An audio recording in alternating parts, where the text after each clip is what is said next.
সুপ্রিয় দর্শক, স্বাগত জানাচ্ছি আজকের সম্পাদকীয়তে। আমাদের আজকের সম্পাদকীয় আলোচনার বিষয় ধর্মের নামে উগ্রতা। আর এ নিয়ে আলোচনার জন্য আমাদের স্টুডিওতে আমন্ত্রণ জানিয়েছি। আমার ডান দিক থেকে পরিচয় করে দিচ্ছি, রয়েছেন বাংলাদেশ ইসলামী ঐক্যজোটের চেয়ারম্যান জনাব মিসবাহুর রহমান চৌধুরী, রয়েছেন জামিয়া কাছিমিয়া দারুল উলুম মাদ্রাসার প্রিন্সিপাল মাওলানা ফারুক হোসাইন, এবং রয়েছেন ঢাকা বিশ্ববিদ্যালয়ের উর্দু বিভাগের সহকারী অধ্যাপক মাওলানা হুসাইনুল বান্না। এই ঢাকায় এই তিনজন রয়েছেন। আপনাদের তিনজনকে স্বাগত জানাচ্ছি। এছাড়াও চট্টগ্রামে আরেকজন আমাদের অতিথি আছেন। চট্টগ্রামে আছেন আহলে সুন্নাত ওয়াল জামায়াতের প্রেসিডিয়াম সদস্য জনাব আব্দুস সামাদ। আপনাকে স্বাগত জানাচ্ছি আমাদের এই আলোচনা অনুষ্ঠানে। দর্শক, জানিয়ে রাখি, আমাদের এই আলোচনায় আপনিও অংশ নিতে পারবেন। যে আপনাকে ফোন করতে হবে, আপনার যে নম্বরগুলো পর্দায় দেখতে পারবেন সেই নম্বরে। এছাড়াও ফেসবুক অথবা SMS এর মাধ্যমে আপনাদের বক্তব্য সরাসরি এই অনুষ্ঠানে পাঠাতে পারবেন। আলোচনা শুরু করার আগে এখন পর্যন্ত যে শিরোনামগুলো আছে সেগুলো আমরা একটু দেখে নিই। জেল হত্যা দিবসে বঙ্গবন্ধু ও জাতীয় চার নেতার প্রতি শ্রদ্ধা, সরকার বদলের সঙ্গে সঙ্গে হত্যাকারীদের বিচার নিয়ে প্রহসনে সন্তানদের ক্ষোভ।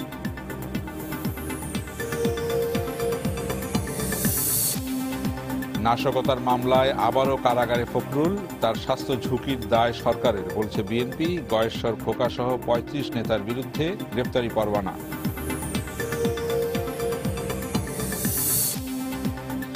রাজশাহীতে ঋণের টাকা তুলে না দেয়ায় গৃহবধূর চোখ তুলে নেওয়ার চেষ্টার অভিযোগ, স্বামীর বিরুদ্ধে স্বজনদের মামলা।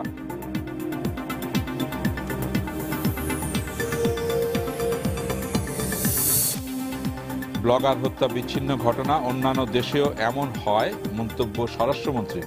জামাত শিবিরের সম্পৃক্ততার ইঙ্গিত, প্রতিবাদ মুখর বিশ্ববিদ্যালয় ক্যাম্পাস। এবং নিরাপত্তার কারণে নয়, খেলোয়াড়দের ব্যক্তিগত কারণেই আবারও বাংলাদেশ সফর স্থগিত করল ক্রিকেট দক্ষিণ আফ্রিকা, দাবি বিসিবির। এক সপ্তাহের মধ্যে চূড়ান্ত সিদ্ধান্ত।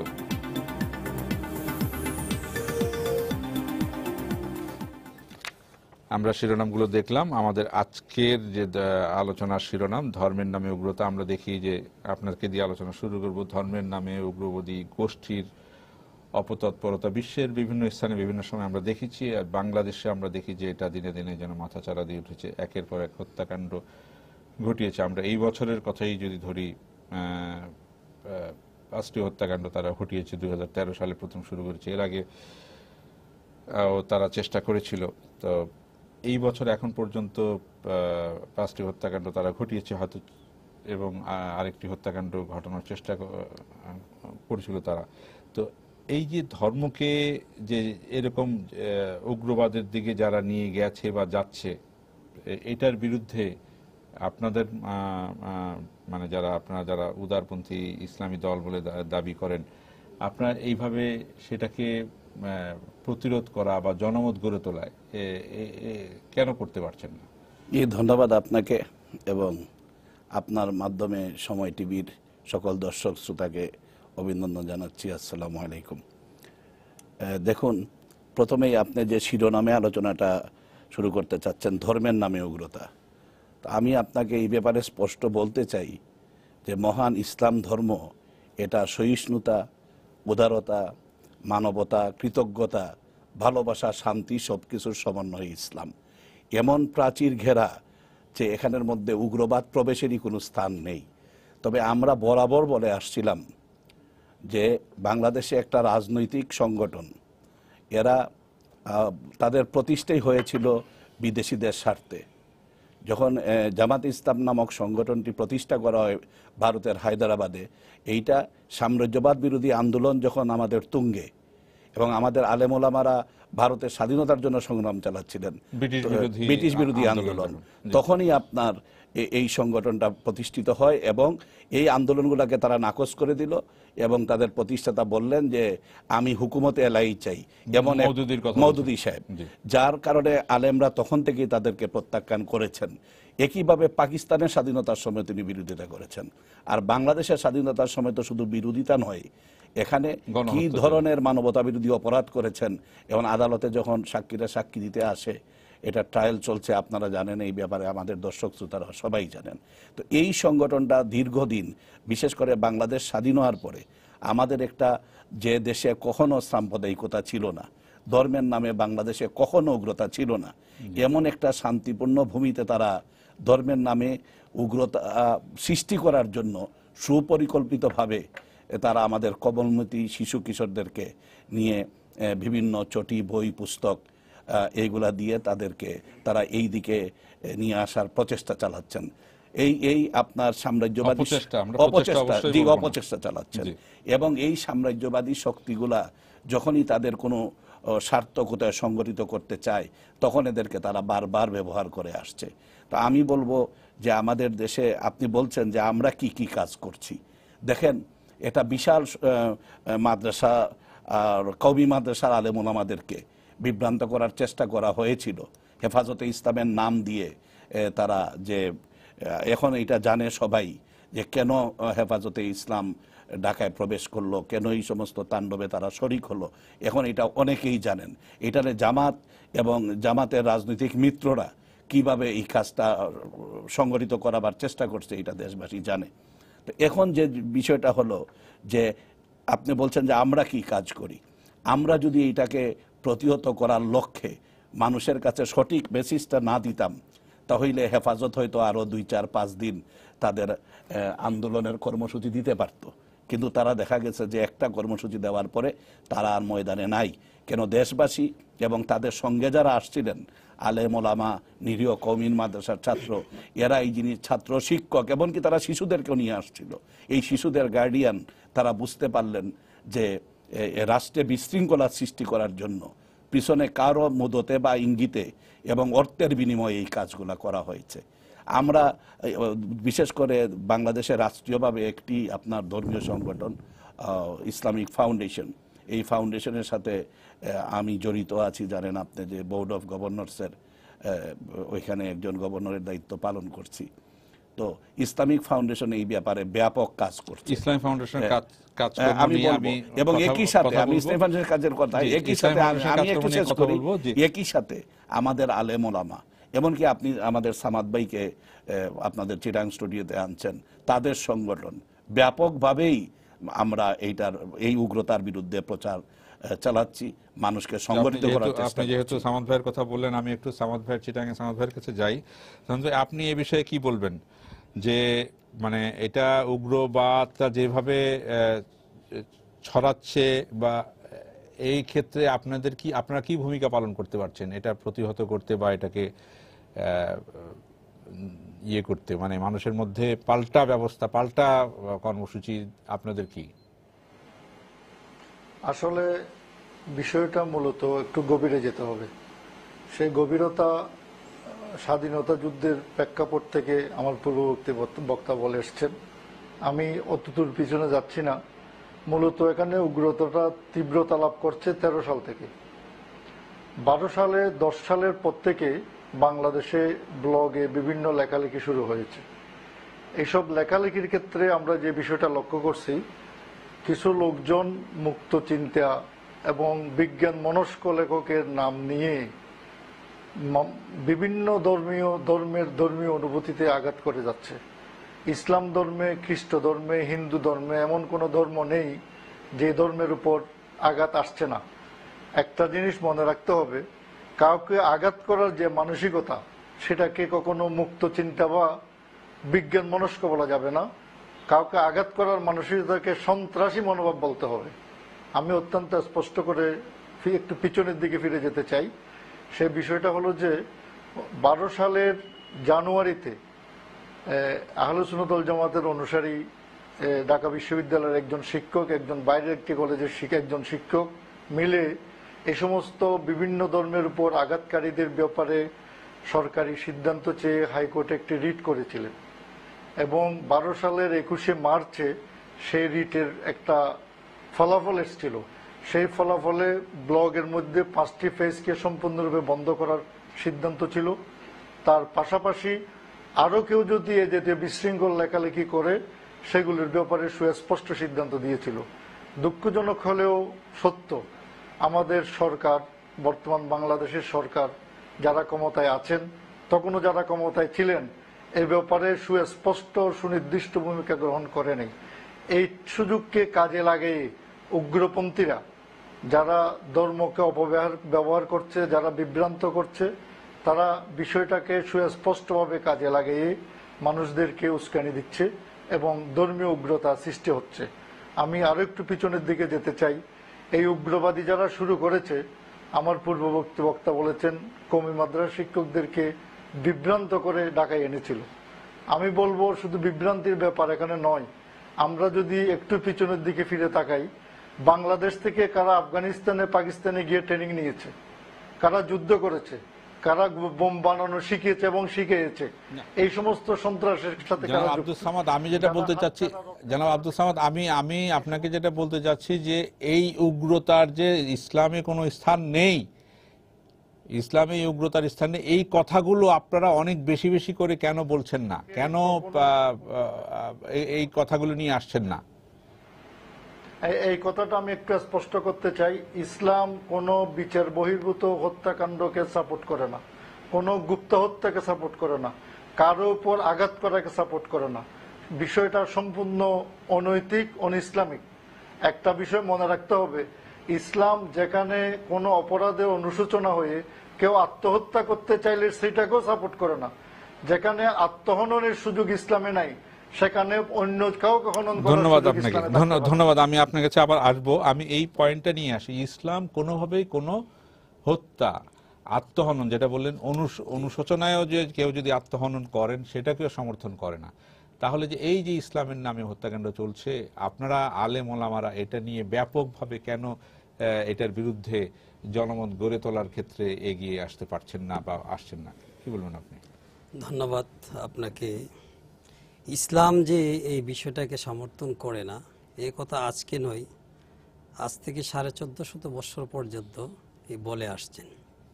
যুগে যুগে সাহাবায়ে কেরাম, তাবেইন, তাবেইন, এইভাবে পর্যায়ক্রমে ওলামায়ে কেরাম এই বিষয়ে বলে আসছেন। কিন্তু সবসময় আমরা দেখে আসছি বাংলাদেশে যেই হত্যাকাণ্ডগুলি হচ্ছে, এইভাবে ইসলামের নামে যেগুলি করছে, এর সুষ্ঠু এ পর্যন্ত কোনো বিচার হয়নি।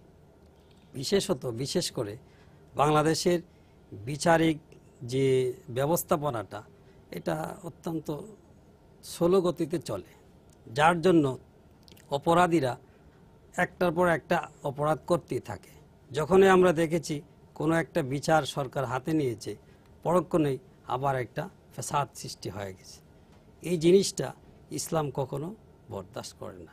ওলামায়ে কেরাম, বিশেষ করে দারুল উলুম দেওবন্দের সাথে যে সমস্ত ওলামায়ে কেরাম সম্পর্ক রাখেন, এরা সবসময় এই বিষয়ে ভূমিকা রেখে আসছেন।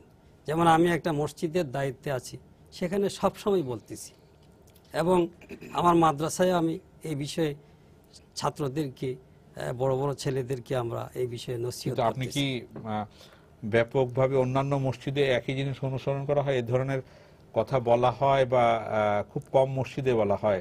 আমরা দেখি বা জানি খুব ব্যাপকভাবে বলা হয় না, এই অভিযোগটা করা হয়। আপনি কি বলবেন এই বিষয়ে? হ্যাঁ, এটা ঠিক আছে, ব্যাপকভাবে বলা হয় না। এটা অনেকেই চিন্তা করে যে আমি যে মসজিদে আছি, হক কথা বললে হয়তো আমার চাকরিটা চলে যায় কিনা, এর একটা অনিরাপত্তায় ভুগেন বিশেষত মসজিদের খতিবগণ। এটা এরকম হয়। যেমন এখন যে হত্যাকাণ্ডগুলি ঘটতেছে, এটা আমি মনে করি দেশের জন্য অত্যন্ত অমঙ্গলজনক। কারণ আজকে যেভাবে হত্যা করতেছি, আরেকদিন আপনিও নিরাপত্তা থাকবেন না, আরেকদিন এদেশের সর্বশ্রদ্ধেয় ওলামায়ে কেরাম যারা, এরাও নিরাপত্তা থাকবেন না।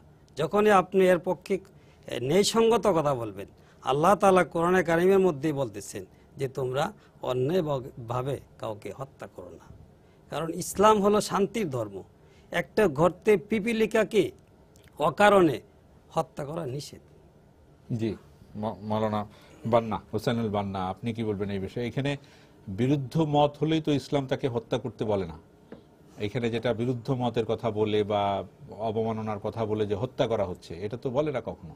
না, আসলে বিষয়টি হচ্ছে কি, মূল বিষয়টি এখানে চিন্তা করতে হবে আমাদের, যে ইসলামের যে মূল ফোকাস, ইসলাম কি বলতে চায়, সেটা সমাজের মধ্যে মানে রূঢ় বাস্তবতা হচ্ছে এটা, যে সমাজের সকল স্তরে এটা আমরা পৌঁছাতে পারিনি।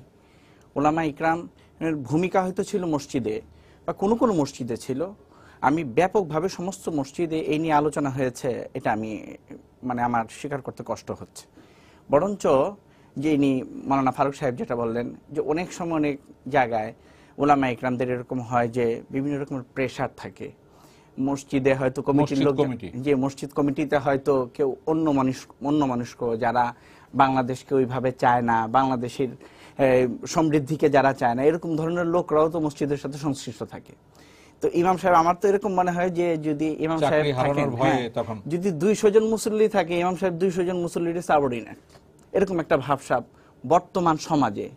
সুতরাং দেখা যায় যে ন্যায় কথাটা আসলে উলামা ইকরামের থেকে সেভাবে বিস্তার লাভ করতেছে না। আমার তো আশ্চর্য লাগে যে আমি আমার নিজের অভিজ্ঞতা থেকে বলবো, আজ পর্যন্ত আমি কোনো মসজিদে, এই যে এত বছর যাবত আমি জুমার নামাজ পড়ি, কোনোদিন মুক্তিযুদ্ধের ইতিহাসের উপরে কোনো আলেম বয়ান করেছেন আমি এরকম শুনি না। আমি জুমার বয়ানে এটি শুনিনি। আমি অন্য কেউ হয়তো শুনতে পারে যে মুক্তিযুদ্ধের সময় এক দল এইভাবে তাণ্ডব চালিয়েছে, তারা এই করেছে এই করেছে, এটা যে ইসলামের সমর্থন করে না।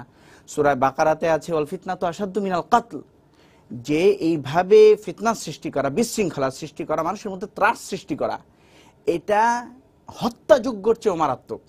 আজকে অনেক মানুষ আছে যারা ন্যায় কথাটা বলতে চায় কিন্তু ভয়ে বলতে পারছে না। একটা ত্রাস সমাজের মধ্যে, একটা হত্যাকাণ্ড, এটা তো এরকম না 16 কোটি মানুষের মধ্যে 5 লোক কটা। আমরা যদি সবাই সচেতন হয়ে যাই তাহলে কিন্তু এটা সুযোগ আসে না। কিন্তু এরকম একটা ত্রাস সৃষ্টি হয়েছে সমাজের মধ্যে যে অনেকেই এই বিষয়টি সম্পর্কে এগিয়ে আসবে, কিছু কথা বলবে, এই সম্পর্কে সাহস পাচ্ছে না মানুষ। ইসলাম যে মানুষকে ন্যায় কথা বলতে বলে, মুসলমান শব্দটি এসছে সিলমুন ধাতু থেকে, এর অর্থই হচ্ছে নিরাপত্তা। রাসূল পাক সাল্লাল্লাহু আলাইহি সাল্লাম, মুসলিম শরীফের হাদিস, রাসূলুল্লাহ সাল্লাল্লাহু আলাইহি ওয়াসাল্লাম বলেছেন আল মুসলিমু মান আমিনাহুন নাস, প্রকৃত মুসলমান তো সেই যে অন্যকে নিরাপত্তা দিতে জানে। অনেক জায়গায় আছে, আরেক রিওয়ায়াতের মধ্যে আছে আল মুমিনু মানি তামানাহুন নাস, মুমিন তো সেই যে অন্য মানুষকে নিরাপত্তা দান করে। রাসূলুল্লাহ সাল্লাল্লাহু আলাইহি ওয়াসাল্লাম বলতে অন্য ধর্মের ওয়া আম্মা মা ইয়ানফাউন নাস বলছেন ফায়ামকুসু ফিল আরদ। রাসূল পাক সাল্লাল্লাহু আলাইহি ওয়াসাল্লামকে আল্লাহ পাক জানিয়ে দিচ্ছেন যে দুনিয়াতে, পৃথিবীতে যেটা কল্যাণকর মানুষের জন্য, নট মুসলমানের জন্য। আল্লাহ বলছেন ওয়া আম্মা মা ইয়ানফাউন নাস মানে মানুষ, সকল মানুষ, ধর্ম বর্ণ নির্বিশেষে মানুষের জন্য যা উপকার, তাই একমাত্র প্রকৃত মানুষ তাই সে কাজই করে যাবেন। এই যে ধর্মীয় যে ফোকাসগুলো, রাসূল পাক সাল্লাল্লাহু আলাইহি ওয়াসাল্লাম বলছেন আল খালকু কুল্লুহুম আয়ালুল্লাহ, এই সৃষ্টি জীব এটা আল্লাহর পরিবার। আহাব্বুল খালক ইলাল্লাহ মান আহসানা ইলা আয়ালিহি, আল্লাহর কাছে সেই ব্যক্তি সবচেয়ে বেশি প্রিয় যে আল্লাহর এই পরিবারের সাথে ভালো ব্যবহার করে। খিদমতে খালক, মানুষের সেবা, সৃষ্টির সেবা, রাসূল পাক সাল্লাল্লাহু আলাইহি ওয়াসাল্লাম নবুয়ত পাওয়ার আগেই আল্লাহ সুবহানাহু ওয়া তাআলা ওনাকে দিয়ে করিয়েছে। এরকম একটি মহৎ কাজ মানুষের জন্য সর্বব্যাপী ইসলামের যে মূল যে বক্তব্য, যে ফোকাস আসার দরকার আমাদের সাধারণ মানুষের মধ্যে। আমি একজন সাধারণ মানুষ হিসাবে, সাধারণ মানুষের যদি আমি যদি চিন্তা করি, মন্তব্য যদি আমি বলতে চাই, তাহলে আমি কথা বলবো যে এইভাবে সচেতনতা বৃদ্ধি উলামা ইকরামের থেকে অপ্রিয় হলেও সত্য কথা এটি সর্বস্তরে ঘটেনি। জি, আমি আসবো আবার আপনার কাছে। একজন দর্শক আছেন, দর্শকের প্রশ্ন নিয়ে নেই। জি দর্শক, আপনার নাম বলে প্রশ্ন করুন। আসসালামু আলাইকুম। ওয়ালাইকুম আসসালাম। আমার নাম আবু হোসেন।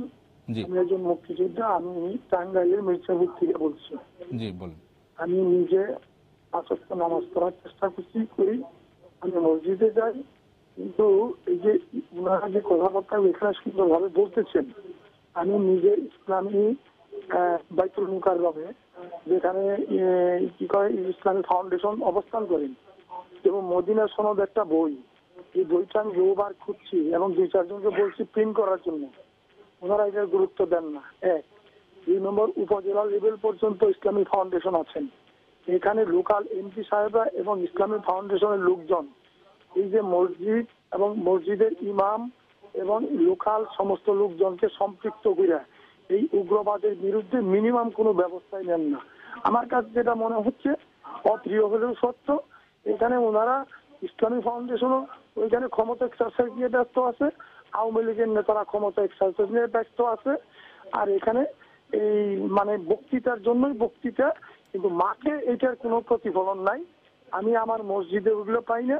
আমার মসজিদের ইমামও খুব উগ্র উগ্র কথাবার্তা বলেন, আমি যতটুকু পারি ফাইট করি, কিন্তু উনি ওনাকে ওই মিটিং এ নিয়ে যায়, ওনাকে তো কিছুই বলা হয় না।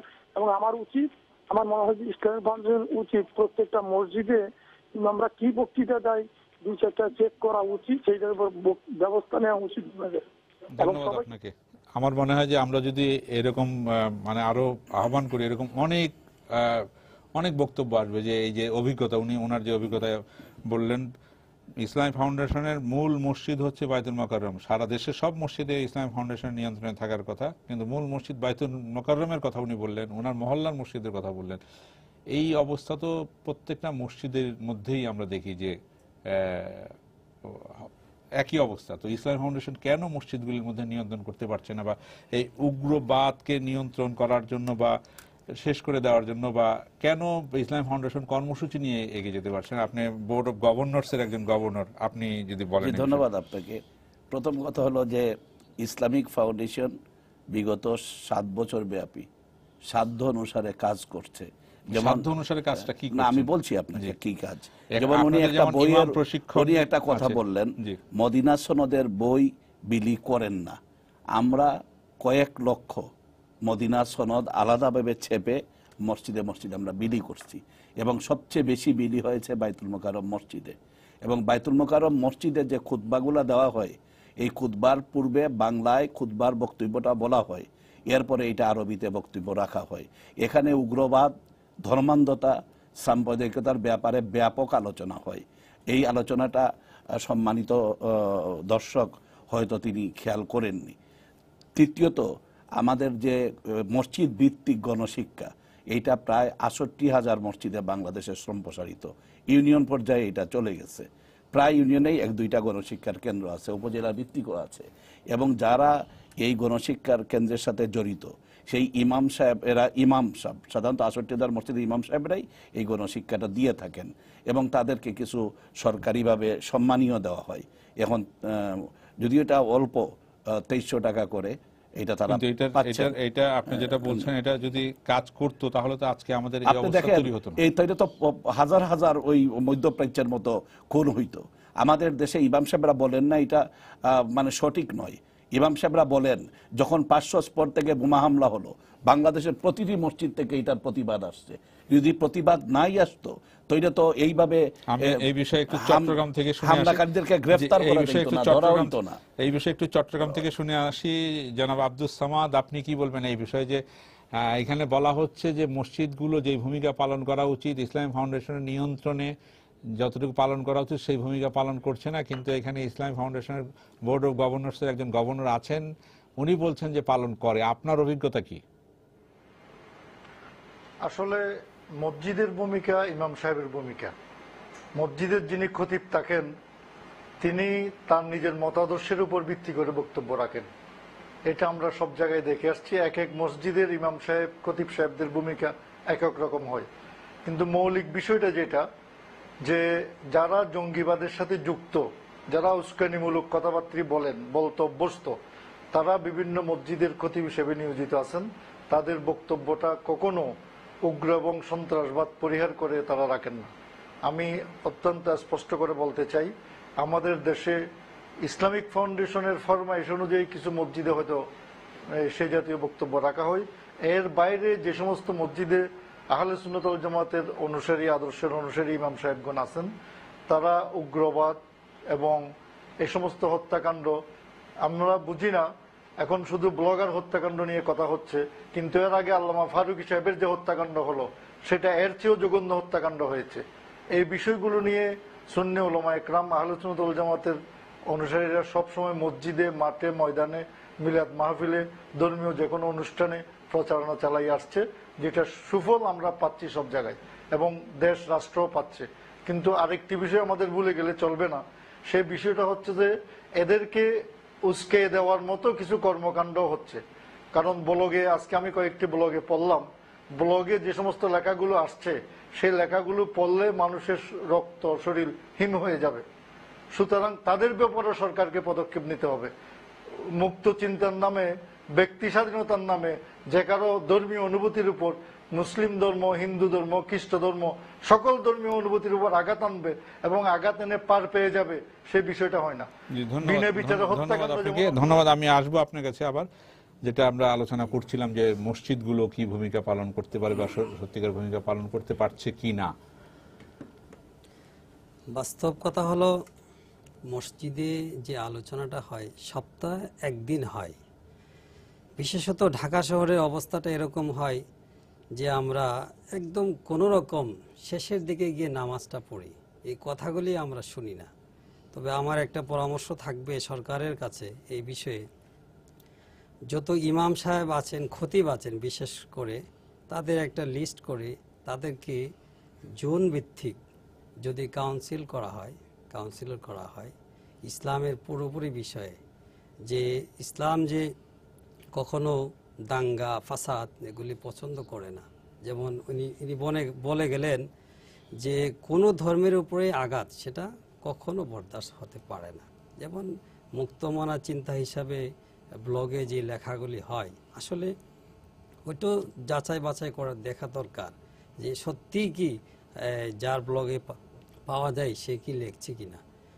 কিছু সম্প্রদায় আছে এরকম করে সাধারণ মানুষকে উস্কিয়ে দিচ্ছে।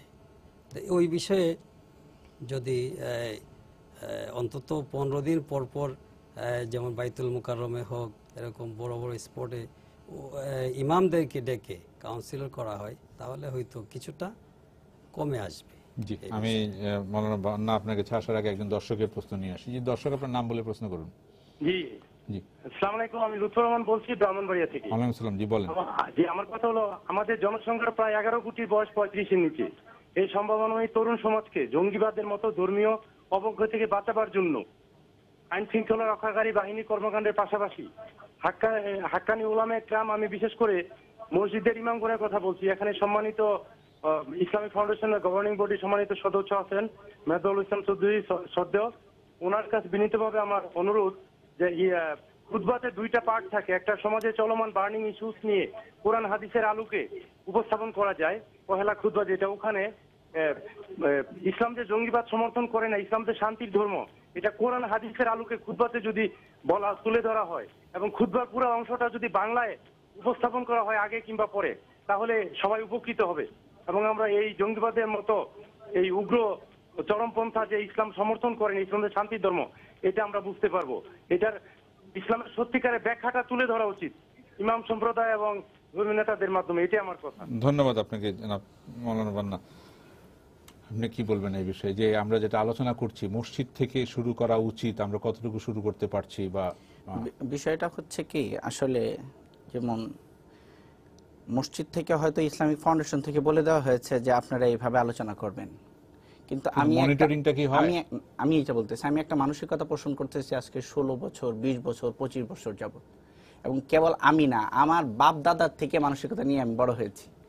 এটা তো কেবল ছোট্ট একটা ট্রেনিংয়ে আসলে হয় না, এখানে যে মনিটরিংটা দরকার, এই মনিটরিংয়ে আসলে ফাঁকফোকর থেকেই যায়। কারণ আমরা জানি ইরানে ইসলামী বিপ্লবের পর প্রত্যেকটা মসজিদের খুতবা কি হতো সেটা কঠোরভাবে মনিটরিং করা হতো এবং এখন পর্যন্ত সেটা করা হচ্ছে। শুধু এটাই না, যদি এইভাবে বলা হয় তাহলে সরকারের জন্য এটা আবার বুমেরাং হয়ে যাবে যে মসজিদ উনি নিয়ন্ত্রণ করতে যাবেন।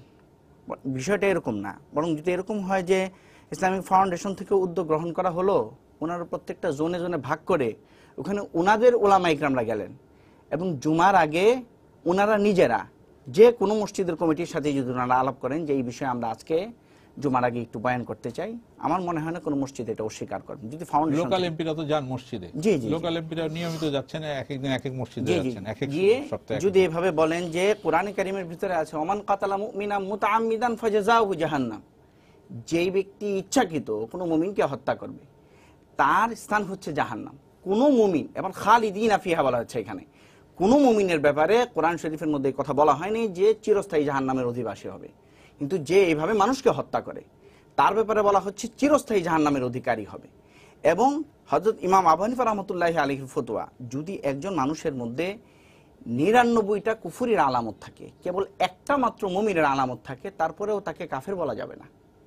সুতরাং কোনো একটা বিষয়ে হঠাৎ করে উত্তেজিত হয়ে যে কোনো ধর্মের বিষয়ে উত্তেজিত হয়ে যেভাবে এই কাজটা করা ঠিক না, অনুরূপভাবে আমি আপনার মাধ্যমে, অনেকে এখানে আছেন, আমি আশা করব যে যারা এরকম উস্কানিমূলক বক্তব্য রাখেন ব্লগে হোক বা অন্য জায়গায় হোক, তাদেরও সচেতন হওয়ার দরকার, দেশকে ভালোবেসে দেশকে রক্ষা করার জন্য।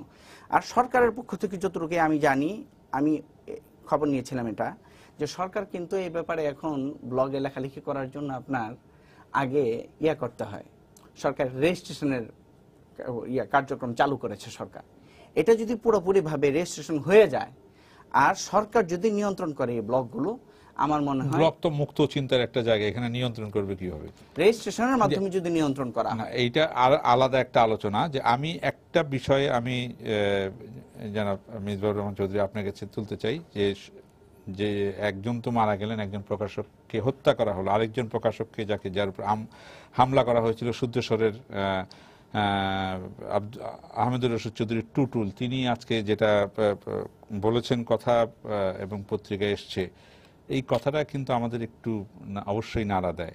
উনি বলেছেন, দেখেন, যখন আমার অফিসে এসে 20-25 বছর বয়সী একটা যুবক আমার মাথায় চাপাতির কোপ দেয়, তখন সে একটা বিশ্বাস নিয়ে কাজটা করছে। আমরা আমাদের তৃণমূলে মুক্তমতের ধারণাটা কি পৌঁছাতে পেরেছি? আমরা তো সেইটা পাইনি। মানে উনি বলছেন যে এর বাইরে যারা আছেন, তারা তো, আপনারা যারা আছেন, যারা এটাকে এবং আমরা সবাই যারা আছি এইভাবে উগ্রবাদিতাকে যারা সমর্থন করি না, তারা কি আমাদের মতটাকে এইভাবে পৌঁছাতে পেরেছি? এই মতটা পৌঁছানোর জন্য তো আপনাদের কি বলবেন আপনি? দেখুন, এই কথাটা যেটা আমি বলবো যে শুধু আমরা নয়, আমাদের দেশের সম্মানিত উলামায়ে কেরাম যারা আছেন, যুগ যুগ থেকেই তারা এই মতটা পৌঁছে দিচ্ছেন আমাদের দেশবাসীর কাছে। যদি নাই পৌঁছাতেন, জামাতে ইসলামের এই অর্থবিত্তের কাছে উগ্রবাদটা এদেশে প্রতিষ্ঠিত হতো। তারা পৌঁছাচ্ছেন বিধায়ী এখন যে সুফিবাদের ভাবটা আমাদের এখানে অনেক বেশি, সেটা এই জন্য আমাদের এখানে বলা হয় যে অনেক বেশি উদার মনা, কিন্তু আমাদের গ্রামে গঞ্জে ৬৮,০০০ ওয়াজ হয় প্রত্যেক বছরে, আরো তার থেকেও বেশি প্রতি বছর। এবং এই ওয়াজগুলিতে কি হয় আপনারা মনিটরিং করেন? না, আলেমরা শান্তির কথা, হ্যাঁ, আমরা মনিটরিং শুরু করছি। আগে এইভাবে মনিটরিং হতো না, কেন আলেমরা আগে এই প্রসঙ্গ নিয়ে আলোচনা করতেন না। এখন এই প্রসঙ্গ আসছে, রাজনীতি ঢুকে গেছে সব জায়গার মধ্যে, এবং মাঝে মাঝে মানুষকে বিভ্রান্ত করার মতো চাঁদেও মানুষ চেহারা দেখে। এখন এগুলা কিছু মনিটরিং হচ্ছে, হয় না তা না। আমাদের ইসলামী ফাউন্ডেশনের মহাপরিচালক বিছনায় পড়ে গেছেন যে সারা বাংলাদেশে উনি মানে কিভাবে সফর করছেন, এবং ইসলামী ফাউন্ডেশন যারা আছে তারা কাজ করছেন, সাথে সাথে অনেক বিজ্ঞ উলামায়ে কেরামরা এটার সাথে সম্পৃক্ত, তারাও কাজ করছেন বিদায় দেখেন বিচ্ছিন্নভাবে আমাদের দেশে যে ব্লগাররা খুন হলো, এবং যেভাবে আপনার ব্লগের কাহিনীগুলা ছড়ানো হয় গ্রামে গঞ্জে, এইভাবে মানুষ তো ঠিক আমাদের আবেগে যেভাবে আঘাত করার কথা, এভাবে তো মানুষ উত্তেজিত হয় না, বরঞ্চ এটাকে মানুষ ওভারলুক করে। যদি এইখানে ইসলামের বিরুদ্ধে কিছু বলে, এদেরকে মানুষ ওভারলুক করে, মনে করে এটা পাগল ছাগলের কথা। আর না হইলে তার থেকে ভয়াবহ কিছু ঘটতো বাংলাদেশে। আলেমরা কিছু করছেন, তারা বলছেন না তা না, তারা বলছেন। কিন্তু সরকারিভাবে যে কাজগুলা, যেমন ইসলামী ফাউন্ডেশনের এখন যে দায়িত্বটা তারা নিচ্ছে, আমাদের ৩,৩০০ ইমাম ৪৫ ব্যাপী ট্রেনিং দেন। এই ট্রেনিংয়ের মধ্যে তাদের সামনে আমাদের বিজ্ঞ আলেম ওলামা, দেশের বিখ্যাত বিশ্ববিদ্যালয়গুলোর শিক্ষক, তারা যান, তারা কথা বলেন এবং তাদের কথা শুনেন। এই যে মত বিনিময়ের মাধ্যমে এখন নতুন করে বাংলাদেশে যে সমস্যা, এইটাকে জনগণকে আপনার এই সমস্যার সমাধানে এগিয়ে আসার জন্য ইমামরা যাতে আহ্বান জানান, সেভাবে আমরা কাজ করে যাচ্ছি। কাজ হচ্ছে না তা না, কাজের তীব্রতা আরো বেশি হওয়া দরকার। এজন্য সমাজের আরো সর্বস্তরের মানুষকে সম্পৃক্ত করার যে উদ্যোগী বলছিলেন, কাউন্সিলিং এর কথা, প্রত্যেকটা উপজেলায় আমাদের একটা সমন্বয় সভা হয় ইমামদের, এবং ওইখানে কাউন্সিলিং করা হয়, সবাই যাওয়া হচ্ছে প্রত্যেকটা উপজেলায়। কাগজপত্রে লেখা আছে? জি না, মাঠে যারা কাজ করে এবং যারা মসজিদে যান, অনেকে কিন্তু মসজিদেই যান না, অথচ মসজিদে কি হচ্ছে তারা শুনেন না, কিন্তু অনেক সুন্দর সুন্দর তারা উপদেশ দিয়ে থাকেন। আমি সবাইকে বলবো, আপনি আওয়ামী লীগের এমপি সাহেবদের কথা বলছেন, তারা এক এক দিন এক এক মসজিদে যান, তাদেরকে বলবো যে খুতবার মাহাত্ম্য বোঝার জন্য, ইমাম সাহেবদের সাথে মত বিনিময় করার জন্য, শুধু রাজনৈতিক কারণে এক একবার এক এক মসজিদে গেলে হবে না। ওইখানে মসজিদের গুরুত্ব যে অপরিসীম, সমাজে দেশে 3 লক্ষ মসজিদ, এবং এই মসজিদে গিয়ে তারা ইমাম সাহেবের দেশে তারা মত বিনিময় করবেন, সমাজের বুদ্ধিজীবী শ্রেণীর মানুষ মত বিনিময় করবেন, এবং ওখানে তারা মানুষকে তখনই তারা যদি উগ্রতা প্রবেশ করার কোনো রাস্তা পেয়ে থাকে এইটাকে তারা প্রতিহত করে দিতে পারবেন, এবং প্রতিহত হচ্ছে প্রতিদিন। চট্টগ্রাম থেকে শেষবারের মতো আসি, জনাব আব্দুস সামাদ, আপনি কি বলবেন এই বিষয়ে? শেষবারের মতো আপনার কাছে আসছি যে কি করা উচিত আমাদের এখন, এই কথাটাই আমরা শুনতে চাই আপনার কাছে। এ ব্যাপারে আমার পরামর্শ হলো সরকারের ভূমিকাটা আরেকটু স্পষ্ট হওয়া দরকার। কারণ জঙ্গিবাদকে যারা উস্কানি দিচ্ছে, আমার মনে হয় এখন আমাদের দেশের সবচেয়ে বড় আপদ দুটি, একটি হলো এই জঙ্গিবাদ, আর একটি হলো জঙ্গিবাদের উস্কানিদাতারা, যারা অনুভূতিতে আঘাত করার জন্য বিভিন্ন প্রকার সুরসুরি দিয়ে তাদেরকে জঙ্গি বানাচ্ছে এবং যারা জঙ্গিদেরকে মদত দিচ্ছে। তাদের ব্যাপারে সরকারের ভূমিকাটা যথার্থ নয়। সরকার শুধু জঙ্গিবাদের কথা বলছে, কিন্তু যারা উস্কানি দিচ্ছে, যারা সুরসুরি দিচ্ছে, যারা মানুষের ধর্মীয় অনুভূতিতে আঘাত করছে, তাদের ব্যাপারে সুস্পষ্ট বক্তব্য আসা দরকার। সুতরাং ব্যক্তি স্বাধীনতার নামে, কথা বলার স্বাধীনতার নামে, বাক স্বাধীনতার নামে যত ইচ্ছা লেগে যাবে, যত ইচ্ছা বলে যাবে, সেটাকেও কন্ট্রোল করতে হবে, জঙ্গিবাদকেও কন্ট্রোল করতে হবে। দুইটা কন্ট্রোল করার মধ্য দিয়ে আমাদের দেশ, আমাদের প্রিয় মাতৃভূমি সোনার বাংলা একটি শান্তির নীড়ে পরিণত হতে পারে। এর বাইরে কোনো বিকল্প কিছু হতে পারে না। এখন কেউ যদি লেখে তাতে আপনি উস্কানি অনুভব করবেন কেন? আমাদের নবীজির শিক্ষা কি তাই না? আমি আপনার কাছে জানতে চাই, আমাদের নবীজির শিক্ষা কি তাই না? সে আমার মনোভাব না, আপনি এই কথার উত্তরটা আপনি দিবেন কিনা? প্রচলিত আইনে তার বিচার চাইবো। আপনি আমাদের নবীজির শিক্ষা কি তাই? তার উপর আঘাত করব না, কারণ আমাদের যেখানে ইসলামী আইন আছে সেখানে ইসলামী আইনে সেটা প্রয়োগ হবে না। আপনি লেখলে একেবারে মানে আপনি উস্কানি পেয়ে যাবেন, এটা আমাদের নবীজির শিক্ষা কি তাই? এইটার আপনি হ্যাঁ না উত্তর দেন। অপরাধের জন্য একটা প্রতিকার আসবে, অপরাধের প্রতিকার হতে হবে। যিনি অপরাধ করছেন সেই প্রতিকারটার জন্য আমি জানাব আপনার কাছে আসি যে আমাদের ইসলামের শিক্ষা কি তাই? আসলে কখনোই ইসলামের শিক্ষা এটা না। রাসূল পাক সাল্লাল্লাহু আলাইহি ওয়াসাল্লামের জীবনটাকে যদি আমরা চিন্তা করি, প্রথমে রাসূল পাক সাল্লাল্লাহু আলাইহি ওয়াসাল্লাম রাষ্ট্রপ্রধান ছিলেন না, তখন রাসূল পাক সাল্লাল্লাহু আলাইহি ওয়াসাল্লাম সম্পর্কে গালিগালাজ করা হয়েছে। আমি নাউজুবিল্লাহি মিন যালিকার দ্বারা এটা প্রমাণ করতে যাচ্ছি না যে এখন যারা করতেছে কাজটা তারা ঠিক করতেছে, আমি এর মানে ইফেক্ট কি হয়েছিল এটা বুঝাতে চাচ্ছি। সাহাবা ইকরামকে রাসূল পাক সাল্লাল্লাহু আলাইহি ওয়াসাল্লাম বলেছেন ফাফু আনহুম ওয়াসফাহ, মাফ করে দাও। এরকম কি রাসূল পাক সাল্লাল্লাহু আলাইহি ওয়াসাল্লাম যখন রাষ্ট্রপ্রধান মদিনার রাষ্ট্রের, তখনও হযরত হাসান ইবনে সাবিত রাদিয়াল্লাহু তাআলা আনহুর জন্য আলাদা করে মেম্বার তৈরি করা হলো, উনি যাতে কাফেরের কবিতার জবাব কবিতা দিয়ে দেন, কবিতার জবাব অস্ত্র দিয়ে না, চাপাতি দিয়ে না। এই যে বিষয়গুলি ইসলামের উদারতার বিষয়গুলি রাসূল পাক সাল্লাল্লাহু আলাইহি ওয়াসাল্লাম বলেছেন আহসিন ইলা মান আসা ইলাই, বুখারীর হাদিস। তোমার সাথে যদি কেউ অসৎ আচরণ করে, খারাপ আচরণ করে, তার সাথে তুমি ভালো আচরণ করো, কারণ তোমার ভালো আচরণ দেখে সে ইসলামের প্রতি উদ্বুদ্ধ হবে। ইসলাম তো উদারতার কথা বলে, ইসলাম মানুষকে কাছে টানতে চায়, দূরে ঠেলে দিতে চায়। এই উদারতার কথাগুলো, ইসলাম যে উদারতার কথা বলে, এই উদারতার কথাগুলো কি আমরা কেন ছড়িয়ে দিতে পারছি না মসজিদে মসজিদে? এখানে কয়েকটা জিনিস আছে। প্রথম নাম্বারে হচ্ছে আমাদের সচেতনতা কম, সচেতনতা বৃদ্ধি করতে হবে আমাদের, এক নাম্বারের বিষয়। দুই নাম্বার বিষয় হচ্ছে আমাদের বিচার বিভাগ। দেখা যায় যে একটা আইনে, যে কোনো একটা আইনের বিচার হতে হতে আপনার অনেক দিন সময় লেগে যায়। ইসলামী নিয়ম হলো 30 দিন 40 দিনের মধ্যে বিচার কার্য সমাধান করতে হবে, কিন্তু আমরা দেখতে পাচ্ছি যে সমস্ত বিচার হচ্ছে, যারা নিহত হয়েছেন একটারও এখনো কোনো বিচার হয়নি, একটা রায় হয়তো আমরা কিছুদিনের মধ্যে পাবো। এই যে বিষয়গুলো মন্থরতা, আমি বিচার বিভাগকে সমালোচনা করছি না, কিন্তু এই যে মন্থর গতি, তাদের আরো তৎপর হওয়া দরকার।